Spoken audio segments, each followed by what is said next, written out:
All right. Everybody, do not get up. Do not get up. I have plenty of comments to make before we even get started with our music and everything else today. So please sit. And, realize too, I'm not so worried about the time anymore, because if you look at the back of the room here, it's already time to dismiss. It says that it's 1:35. So given that, we're just going to go with the flow today. If you haven't eaten, which I haven't, you can go through the line. Just be a little quiet while we are continuing our meeting today. And before we start, I want to say a few words, because yesterday we all know what happened. And I need to make these comments. As a 31-year Vietnam veteran and holder of a combat action ribbon, I need to express my personal angst after yesterday's election, particularly as we celebrate Veterans Day. Please realize that I'm having a very hard time processing what occurred. And that said, we'll go forward with our program today. Now, beyond that, I have some other comments to make, and some positive ones for the SRSF. Our campaign is starting now. Actually, it started November 1st. You've all got notices about our donations and their reasons for our donations. You all know that we gave over $100,000 last year to the Pike Place Market Foundation, caring about downtown. We also have an opportunity this year to give $75,000 to a single recipient that is going to follow what our desire in this club is, to promote and make a better downtown for all of us. And I want to let you know that 100% of the goals that we have established have already been made by our boards, both of SRSF as well as our ARCOS boards. So our board members are taking leadership opportunities to let you know that they have contributed to our fund for the year to come. And that, thank you for starting the applause, Vicki, because this is extremely important. And we hope that, and what I discovered, and Vicki has told me, we've already raised $78,000 on our $200,000 goal for this year. And so we really want to do that. Now, I also want to bring up the idea that we have another fundraiser that is coming on November 11th, which is Veterans Day, and it goes really through a good portion of the month, and that is the hunger strike, giving toward our food banks and caring about the hunger in our community. And this is a project all of our district here in Rotary. We, of all of the clubs right now, stand at number 3 on the leaderboard, but thanks to a match of an additional $1,000, we are now number 2. But we can also add to that and beat the Bellevue Club, which has already raised $3,800. We're at $2,400. So consider extra dollars for that.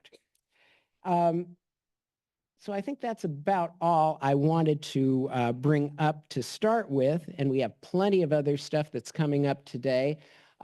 So now, given that, I want to, I'm calling upon both Jimmy Collins and Freeman Fong to do a little bit of music having to do with Veterans Day. And we'll talk more about Veterans Day as we go along, as I sort of mentioned to you a little earlier. So given that, I'm going to make you all stand up, right? Jimmy wants us to stand up, and music goes. You want to announce something? Thanks. Thanks very much, President John and fellow veteran. Appreciate your leadership. The United States celebrates Veterans Day each November 11th. Traditionally, our Rotary Club honors veterans at our meeting closest to November 11th. And today we'll honor all who have served our nation in military uniform with a service song medley. And this is intended to be joyful. So if you, feel so inspired, yet you don't consider yourself a singer, make a joyful noise anyway. If you've served or have a family or friend who served, please be sure you sing those lyrics. And our accompanist, Freeman Fong, will provide the music. Maestro? The U.S. Coast Guard, please bring that slide up.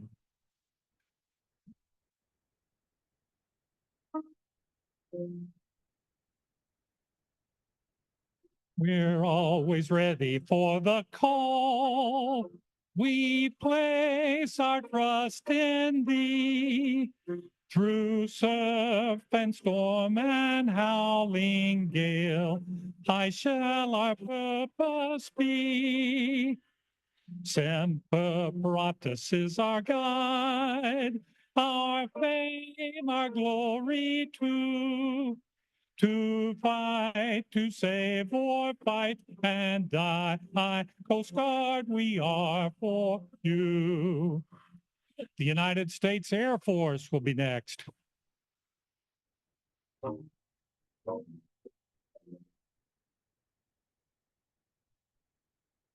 Off we go into the wild blue yonder, climbing high into the sun. Here they come, zooming to meet our thunder. At them now, give them the gun. Down we dive, spouting our flame from under. Off with one hell of a roar. We Going on right now, live and in the fame, speaker is or go Sue Rahr, down in flame. the Hey, Seattle Police nothing will Chief. stop the U.S. Air On Monday. Force. And now President John's favorite service, the United States Navy. United States. Anchors away, my boys, anchors away. Farewell to foreign shores, we sail at break of day. To our last night ashore, drink to the foam. Until we meet once more, here's wishing you a happy voyage home. And now the United States Marine Corps. From the halls of Montezuma to the shores of Tripoli, we fight our country's battles in the air, on land and sea. First to fight for right and freedom, and to keep our honor clean. We are proud to claim the title of United States Marines. And we'll finish with my service, the United States Army. First to fight for the right and to build the nation's might, and the army goes rolling along. Proud of all we have done, fighting till the battle's won, and the army goes rolling along. Then it's hi, hi, hey, the army's on its way. Count off the cadence loud and strong, for wherever we go, you will always know that the army goes rolling along. Thank you very much. Good job, Freeman. Thank you. Thanks, John. They don't have one. We'll send them to the moon. How's that? Well, thank you very much. That's wonderful. I did want to just mention that here in our August body, we have a returnee. We have Roger Simmons. If you remember Roger, Oh, get I up, remember Roger, Roger. wherever you are. Canadian. Roger was our counsel from Canada for a number of years and a member of our club, and he's here visiting his grandchildren. Well, you're visiting relatives in Vancouver, and so it's good to have you here from Newfoundland. So welcome, Roger. Newfoundland. And Roger was brought here by Al Ralston, who is the president of Renton Rotary. So welcome. And we have a number of guests here today, and I'm not going to mention them all, but you're all welcome to be here at Seattle 4. It's just wonderful to see a crowd like this, and especially to honor we get to honor a spotlight person, and I won't even mention that right now because I'm going to bring up John Steckler to do a little bit of announcing here.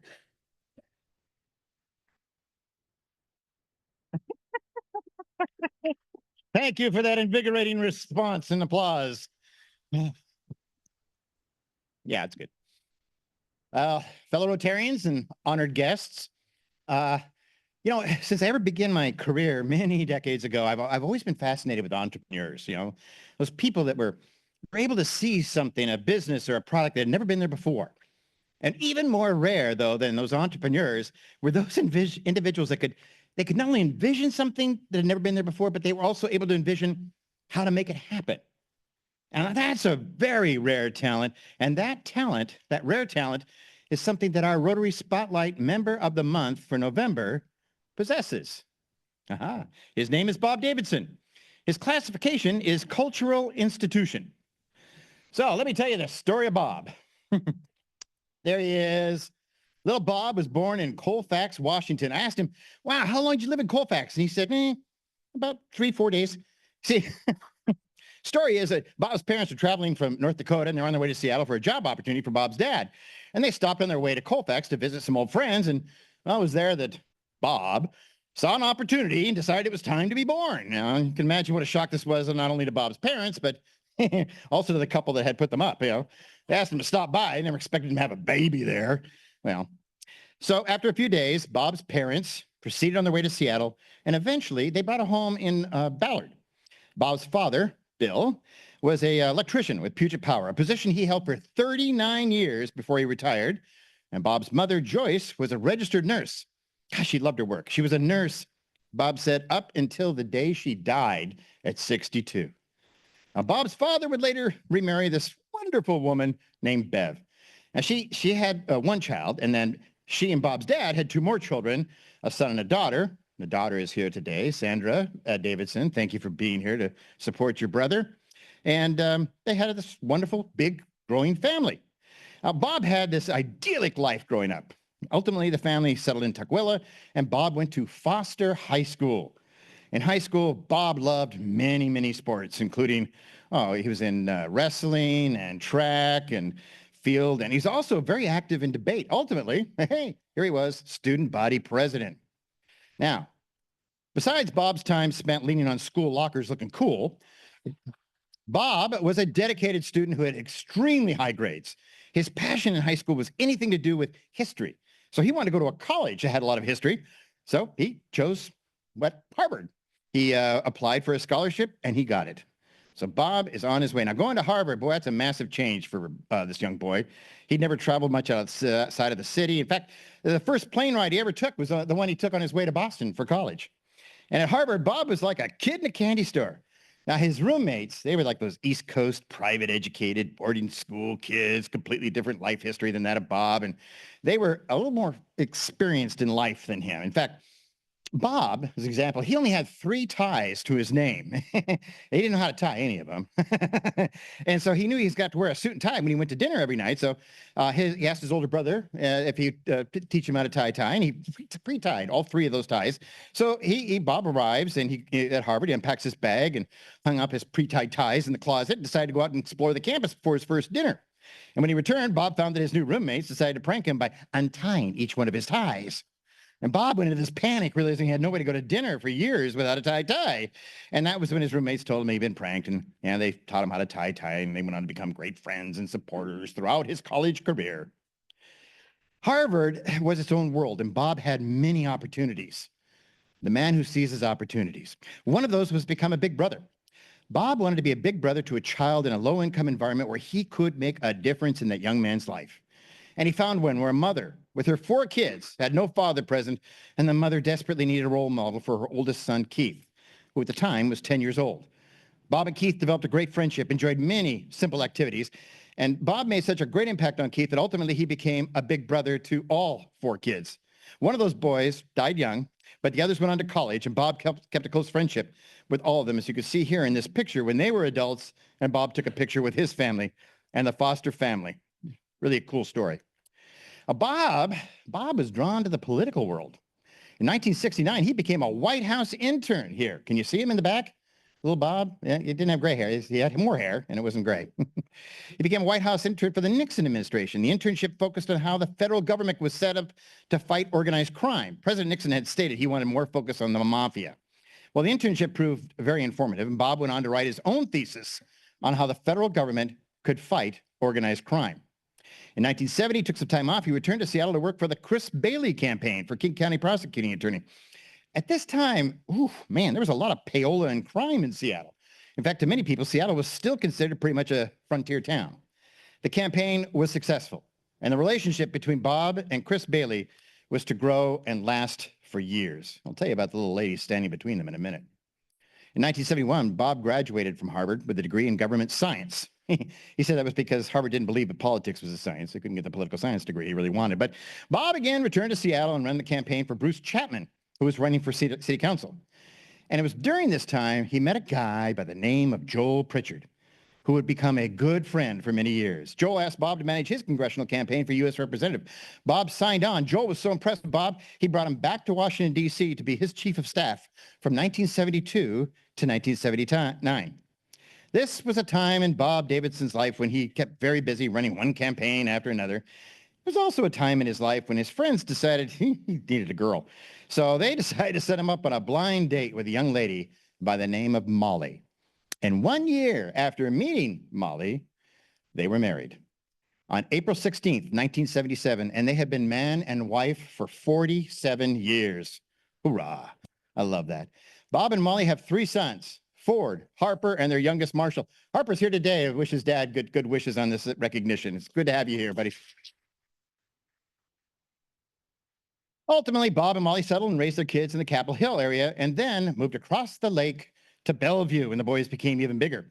And this was a pivotal point in Bob's life as he toyed with many options, such as returning to school at Yale for his graduate degree, continuing on as Assistant Secretary of State to Bruce Chapman.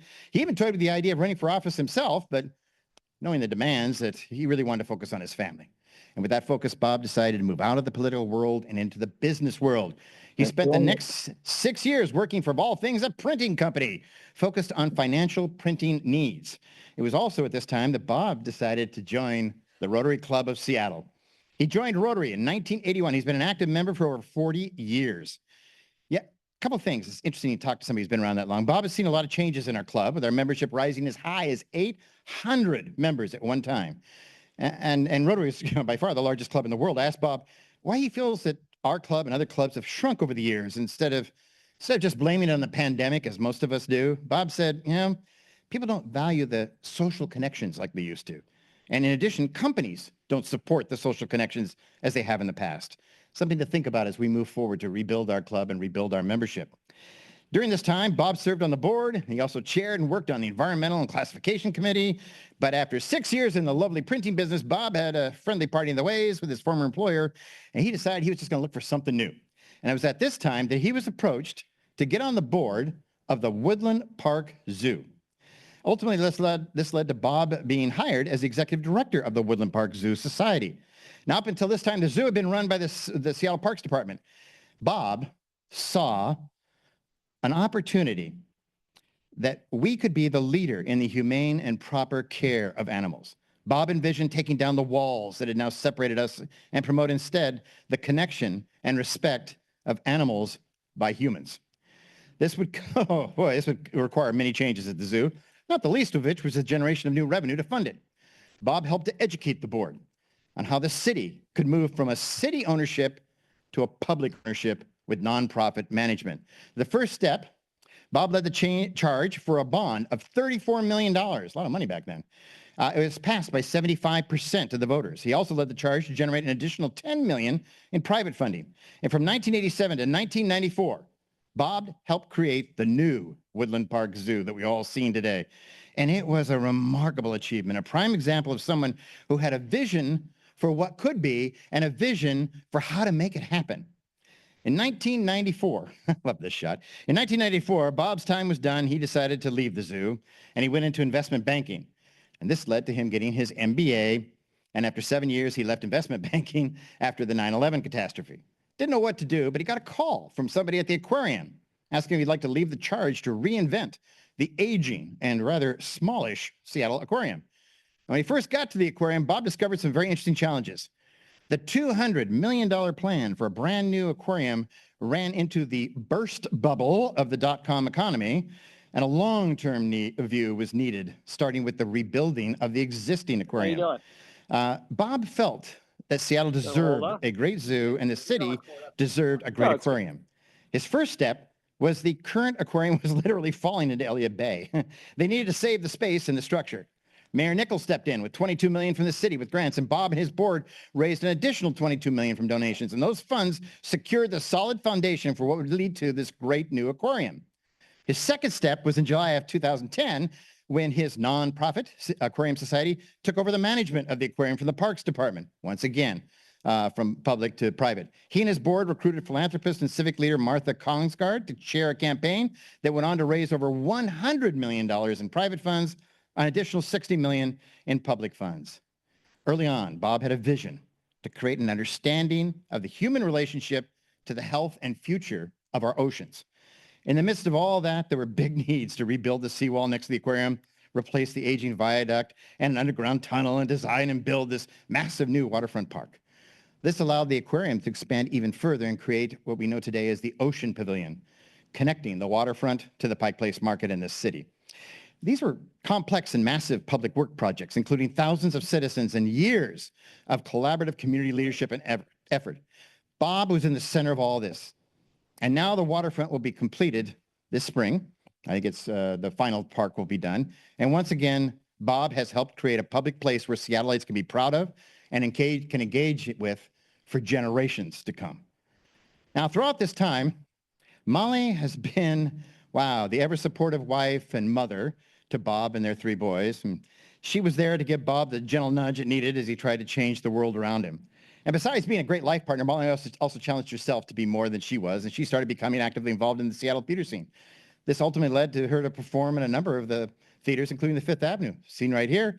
But unfortunately, about 10 years ago, Molly got a diagnosis of early onset Alzheimer's. And today, Molly is in a loving facility in Bellevue and stays positive every day, and Bob visits her regularly. Recently, Bob made the announcement he will be retiring from the aquarium sometime in mid-2025. And as he prepares for the next chapter in his life, and he's embracing the family that he has around him, his sons, their spouses, as well as his grandchildren, and many of the friends that are present here today to support him in this recognition. I asked Bob, what does the future hold? What are you going to do? And he said, well, he wants to continue to do something of value for the community he loves. He will continue to do all that he can to make these things happen. And as I said in the beginning, Bob has the ability to envision what can be that others cannot see. And in addition, he has the ability to bring the people together and to structure the environment to make it happen. God, I'm so impressed with this man who's done so much for our city, and yet the next thought he has is, what else can he do? Bob Davidson is the first and only entrepreneurial public servant I have ever met in my life. The city of Seattle is so lucky to have you, Bob. A person of Bob's character as a citizen, and the Rotary Club of Seattle is so lucky to have a person like Bob Davidson as a member. Please join me in congratulating our newest Rotary Spotlight Member of the Month, Bob Davidson. Classification, Cultural Institution.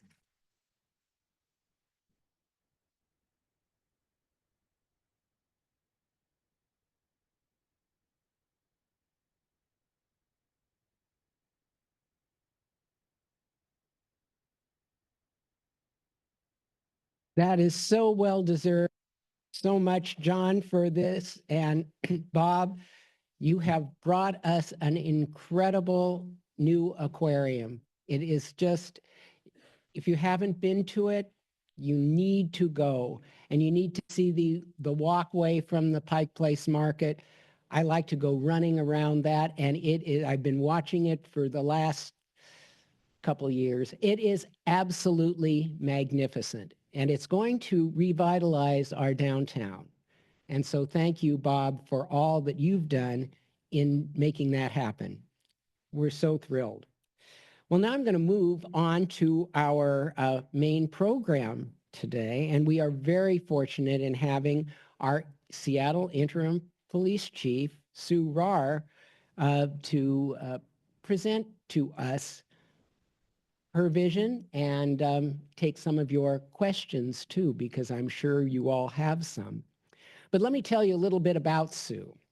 And I've known Sue for a long, long time, probably more so through Bobby, my wife, in working on all of the justice areas that we have to deal with. But Sue was born in Laramie, Wyoming. My gosh, you're a cowgirl, right? But raised in Bellevue, Washington. She earned her Bachelor of Arts degree in criminal justice from Washington State, and she's a cougar. Well, that's okay.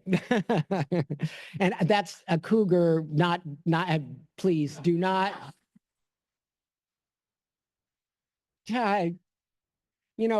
Luckily Bobby isn't here to drag me out of the building, but that's okay. Anyway, Sue began her career with the King County Sheriff's Office in 1979. She later served as commander of the Internal Investigations and Gang Units and the Special Investigations Section.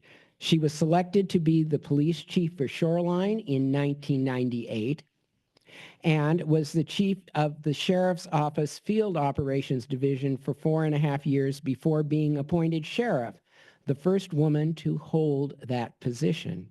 She was elected sheriff here in King County in November of 2005, and she ran unopposed for re-election in 2009.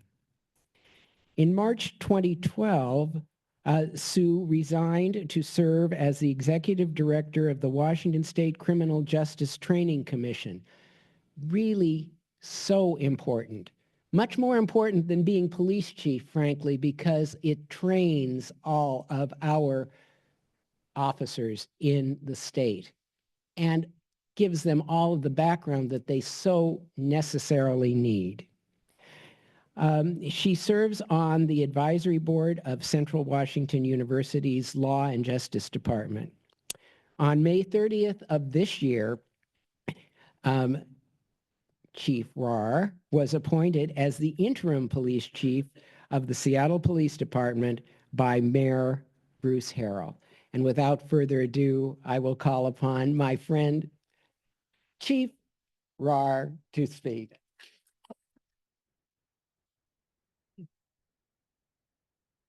Wow. Thank you, everybody. And thank you for the zoo and the aquarium. I have 2 grandkids as well.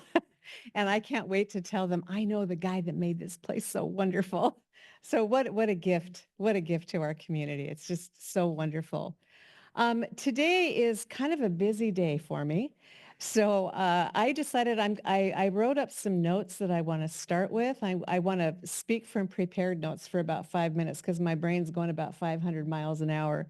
And then I'd like to open it up for a few questions for whatever time we have available.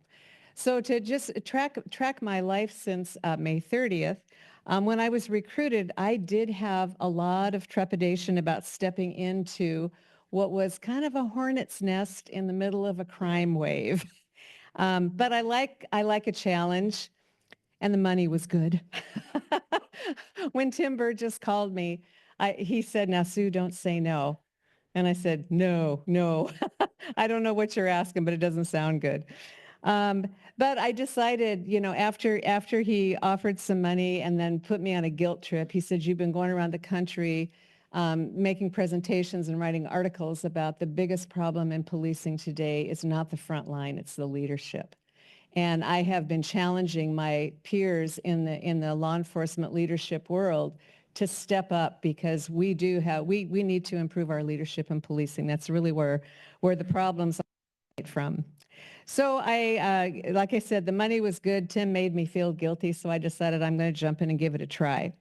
When I started going around the city, kind of getting an idea of what was going on, and I was shocked by what I saw in the area of 3rd and Pine, 12th and Jackson, and up in North Aurora. I would describe it as the street scene as something between just lawlessness on a good day and just a dystopian hellscape on a bad day. And if any of you walked around those areas, particularly in the middle of this summer, I'm really not exaggerating. It was pretty shocking to me.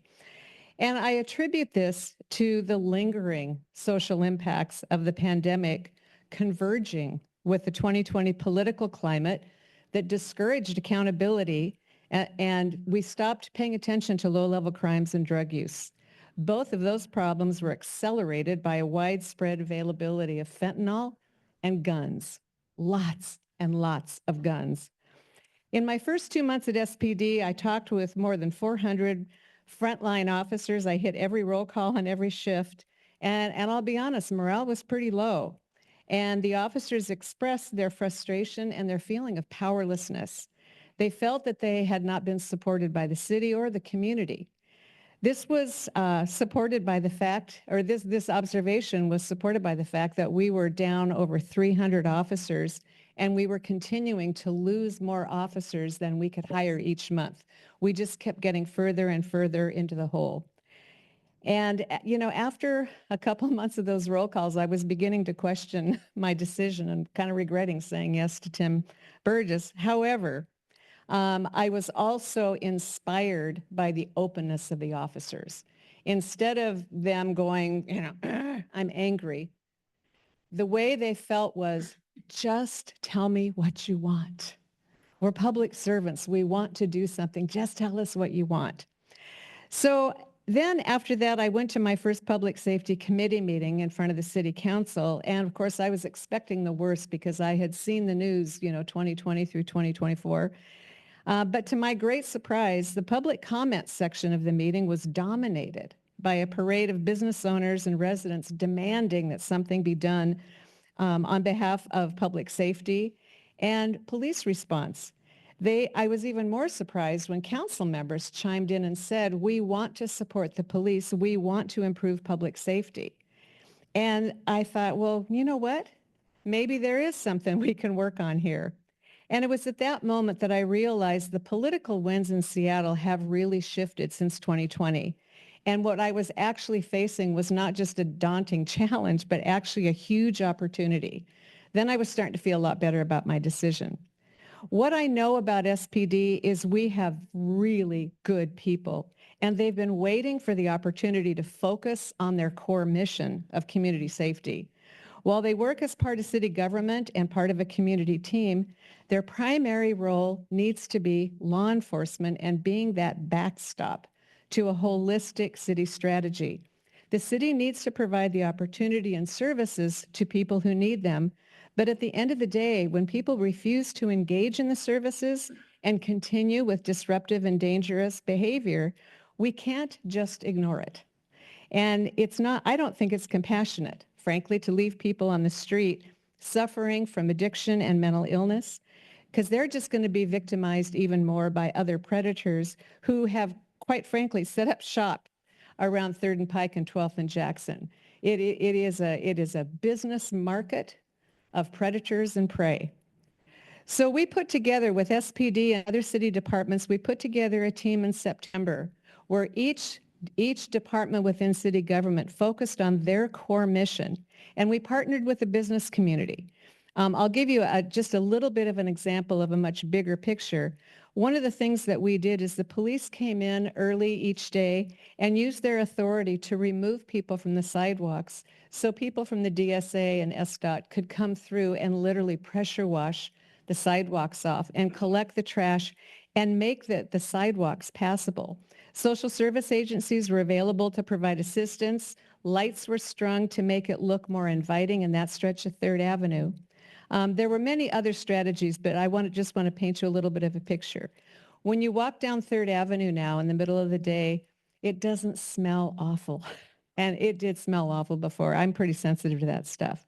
But it was really, I think it was really important for us to demonstrate to the community that we can do something. Because what I was hearing from too many people is, we can't do anything. Well, yeah, we can do something. Now, I don't want to paint an overly rosy picture either. We have not solved the problem of devastating untreated addiction or the mental health issues that go untreated. And as I keep saying to the mayor's office, we still need appropriate places to put those human beings that right now we're just moving them out of public view. But we have not fixed the problem, and we're working on that. But the thing that I want to convey to you is that we are making progress, and we have to keep our foot on the accelerator because there's so much more that needs to be done. 12th and Jackson is getting incrementally better. The problems there are even more complicated. We've been focusing on North Aurora. That's an equally complex area with lots of deep problems. So I just wanted to sort of set the table a little bit for what's happening in Seattle because I know you all care deeply about the city. And what I'd like to do now is just ask for some questions so I can spend our time talking about things that you want to know about. Fun things like gun violence, public civil unrest, all those things that, well, frankly, kept me up last night.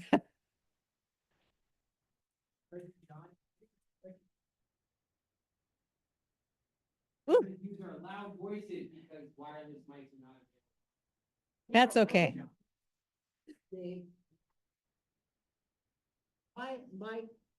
Before I even ask the question, I want to emphasize pace. Pike Street is in the morning at Pike and 3rd. Yes. It used to be absolutely horrible.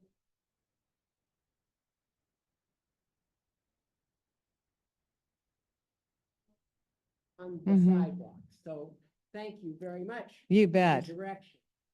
The next question will be from Jen. Well, He is a taskmaster. You told me.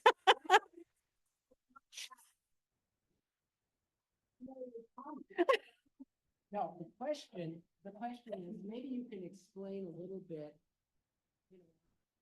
in Magnolia, alarm system, and maybe you could explain to us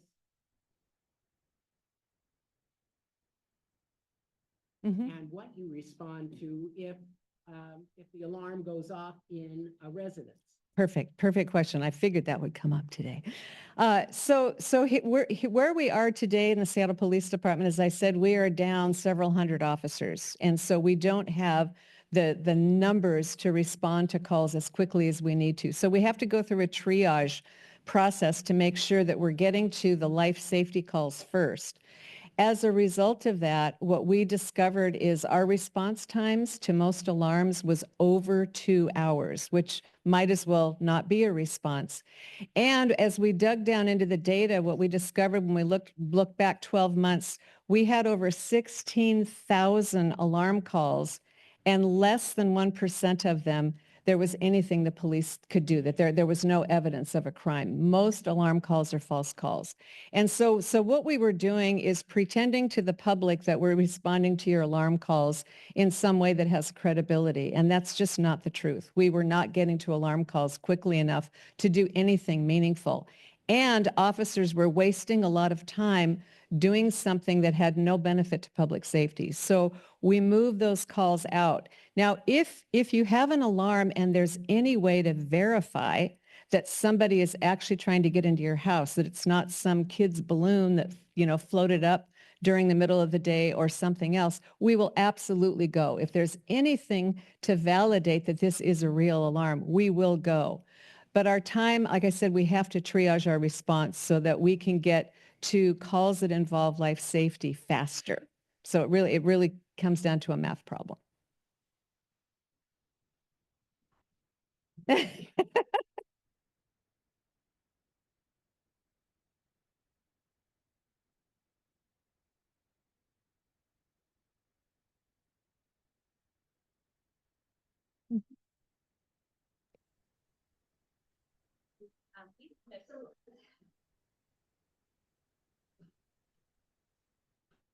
Mhm. Yes.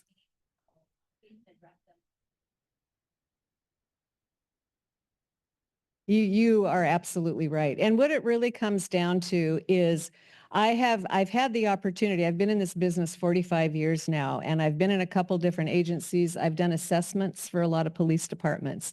And the pattern is often the same, and that is supervisors and leaders observe a pattern of behavior, but they don't address it when it's low level. And then as time goes on, as human beings, we don't like to confront people. And in law enforcement particularly in the last 10 to 20 years, law enforcement's kind of circled the wagons because we've received a lot of criticism, some of it very warranted, some of it very unfair. And I won't go into that. But the fact of the matter is I have seen too many cases of police work where this wasn't just an aberration that happened overnight. These are not bad apples. The problem is the barrel. And if we don't start addressing what's going on in the barrel, we're never going to get on top of the problems. Too often we see officers that have a pattern and that, of bad behavior, and then pretty soon they do something awful, and then we just throw them under the bus. And so that's what I'm trying to get on top of. So in the Seattle Police Department, the thing that I want to leave behind before I move on is a really meaningful, robust leadership development program where we set expectations and give the appropriate training for leaders to identify problems and jump on them early and set the expectation. If you see bad behavior, you need to address it. When we get to the point where an officer's behavior is pretty bad, I want to know what the supervisors have been doing for the last years, and I want to hold the supervisors accountable. I'm not super popular amongst my peers because that is not a comfortable place for a lot of leaders to be, but I cannot bear to continue watching this happen. We had a recent case in Washington where a police officer was convicted of a crime, and it was the first one in many, many, many years.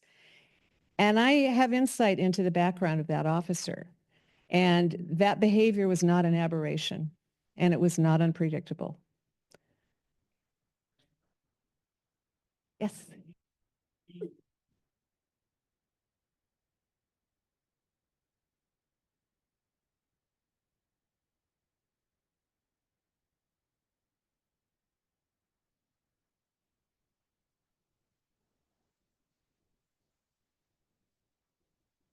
Mhm.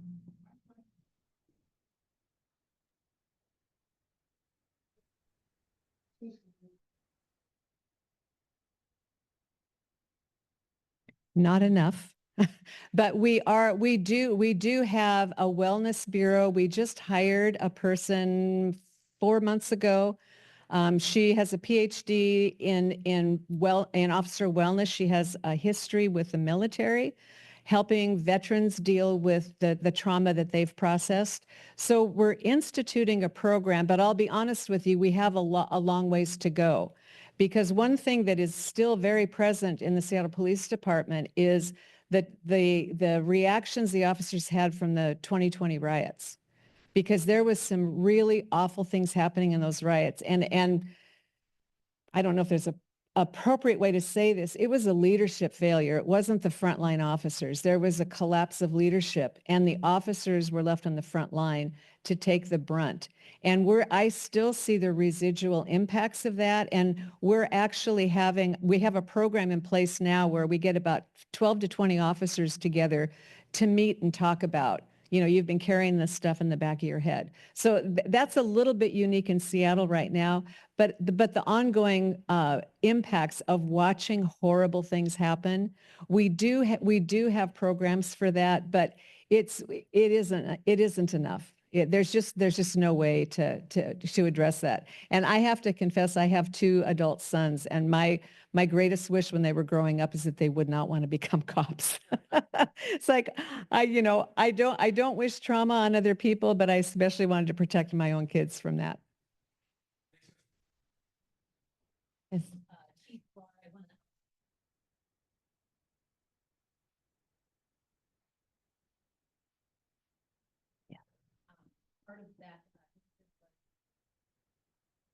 Mhm. Oh, wonderful. Yes.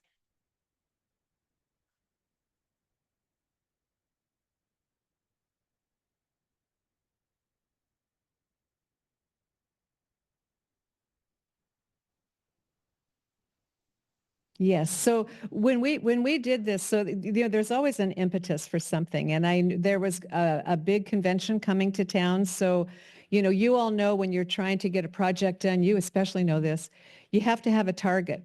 Well, we had a big convention coming to town, and so we decided that's the target. We had about 2 weeks to get things cleaned up. We I have learned over the years, and I don't mean to offend the men in the room, but usually I say I need to find the GSD women in each organization that get stuff done, but I don't usually say stuff.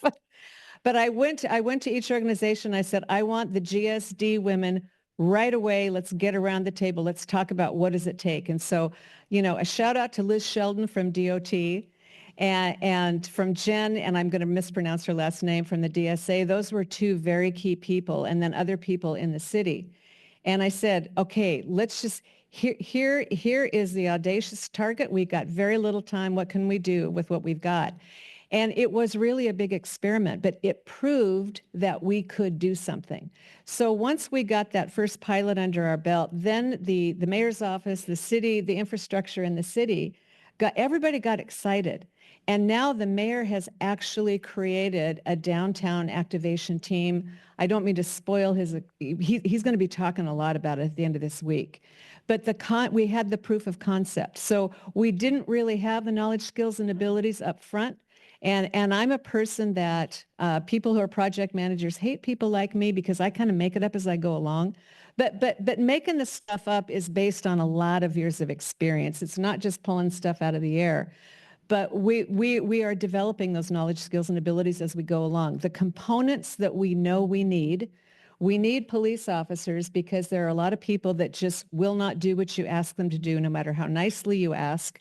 And so you have to have the ability to force people to either move or stay. It's either duct tape or grease, as my dad used to say. You need one or the other. That you need the police to make that happen. And then you need people, the DOT people, to come in and clean things up. You need the public partnership with the DSA and the businesses because the businesses have responsibilities along the sidewalks. So we're continuing to build it as we go. As we shift over to 12th and Jackson right now, it's a different dynamic. One of the most important targets for us is to interrupt the business. So at 3rd and Pike, there was a lot of drug dealing going on. There was a lot of people buying and selling stolen property. 12th and Jackson, that problem is on steroids. It's become an open marketplace for stolen goods. And we have a lot of otherwise law-abiding people who come and buy stuff because they know they can get stuff really cheap. So what we tried to do at 3rd and Pike that worked well is interrupt the business. And we're trying to do the same thing at 12th and Pike because part of what happens in these hot spots is you have people who they don't look like victims probably to you and I because they're standing on the street smoking fentanyl, but they are victims because there's drug dealers that are using them. And there are also people that need somebody to go out and steal stuff for them so they can resell stolen property. So we're trying to target the business and interrupt the business market. And I've had a lot of cooperation and help working with the city attorney's office. But I've said, quite frankly, I am less interested in prosecution than I am at making it an unfavorable business environment. If we can break the business, then that will help interrupt the behavior. Hope that helps. Thank you. Thank you so much.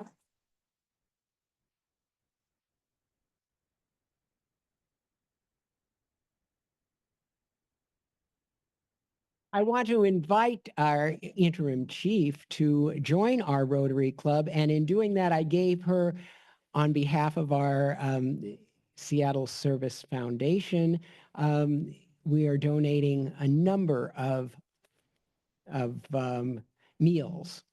which she has told me that a lot of Rotary clubs do for her. So she has got lots of meals on her behalf that are being provided to those people that really need them. And I'm sorry we had to cut short some of the questions. I know a lot of people have a lot of questions, and I don't want us to run over too much time, but I do want to also thank a couple of people that I should have done earlier. Thank both Matt Albertson, Gina Hall, Derek Zietz, and our Corman for greeting today, and Dan Mead-Smith for the meeting reporting that we will all see in our bulletin coming up. And so at least I've thanked everybody that I need to thank right now. But before we go further, I want to show everybody this. We are really the sponsors of the Kobe, Japan Rotary Club. Now that club was established 100 years ago. And you know, I had to ask a question of Kathy Gibson or whoever, what happened during World War II? I can't imagine that the Rotary Club kept going. No, they suspended the Rotary Club during World War II. So they really haven't been in existence for a full 100 years, but they were established 100 years ago. Just a little bit. But we are going to be presenting them with a framed copy of this plus some letters. And I wanted you to all see this in person. It will be mentioned in our bulletin, of course. So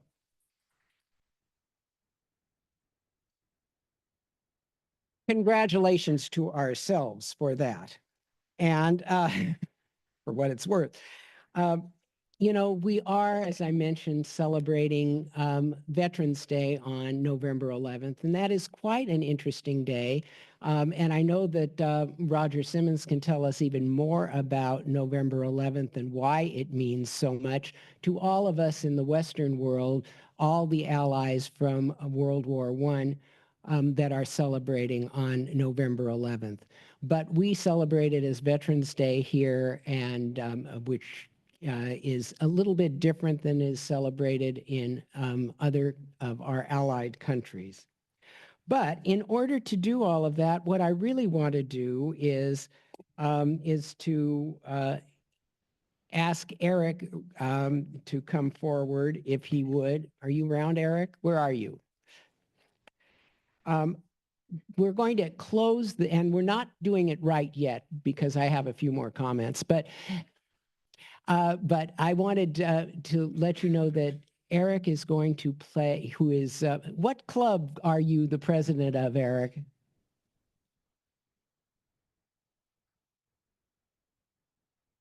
Ah. And guess what? We also chartered that club. So this is all very good. And Eric is going to play taps for us. Now, I'm going to give you a little bit of, that doesn't mean we're all going to be disappearing, but you know, that's, but I want to tell you a little bit about TAPS, and this is thanks to Jimmy Collins.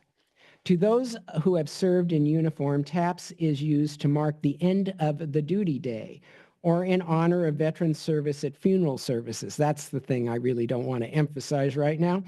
Today, we offered the song in honor of all veterans service and mark at the end of our meeting. And we will do that with Eric Lashever as soon as I finish my last comments. So I do need to recognize and thank people for their sponsorship here at the meeting. We want to thank REB Enterprises. This is the paid political announcement here. REB Enterprises, Carl Benke, and Bloodworks Northwest for their sponsorship. That's important. You know, that keeps our costs down, so we need to do that. I also want to tell you a little bit about some of the observances that happen on November 6th before I ask Eric to come forward to play taps. In 1860, Abraham Lincoln was elected the 16th president of the United States with only 40% of the popular vote. And it was a four-way race at that time. Our race yesterday had many more names on it. In 1947, Meet the Press, the longest running television program in history, made its debut on NBC television. And in 1946, Sally Field was born. It is also International Day for Preventing the Exploitation of the Environment in War and Armed Conflict. That's a mouthful. And so with that, Eric, do you want to come forward? Or you want to do it there and blast us out?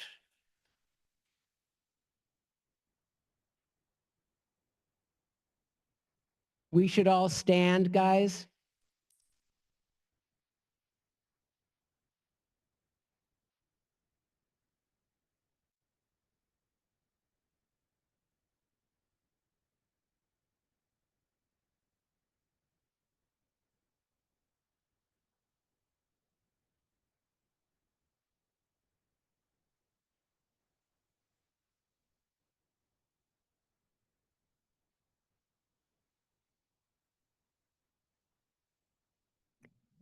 Thank you, Eric.